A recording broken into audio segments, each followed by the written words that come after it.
Forgotten username recovery failed on Seeking Alpha fix. If you've tried recovering your Seeking Alpha username and failed, you're not alone. Most people get this wrong by assuming the process is automatic or by using an old or inactive email. The surprising truth is that with a few careful steps, you can regain access quickly and safely. Step 1.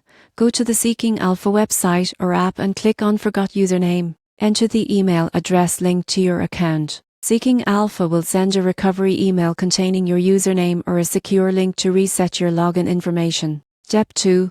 Check all your email folders, including spam, junk, and promotions. Recovery emails are often filtered automatically, and repeatedly requesting a username in a short time may temporarily lock your account. Patience is key. Step 3. If your registered email is no longer active, gather verification details such as your full name, date of birth, and recent account activity. Contact Seeking Alpha support directly with these details. Providing information about recent subscriptions, comments, or portfolio activity can help speed up verification. Step 4. Once your username is recovered, save it securely in a password manager. Enabling two-factor authentication is highly recommended, as it adds an extra layer of security and reduces the chances of future login issues. Following these steps ensures you regain access to your Seeking Alpha account efficiently while keeping your investment research and portfolio data safe. Proper verification and credential management are essential for uninterrupted access.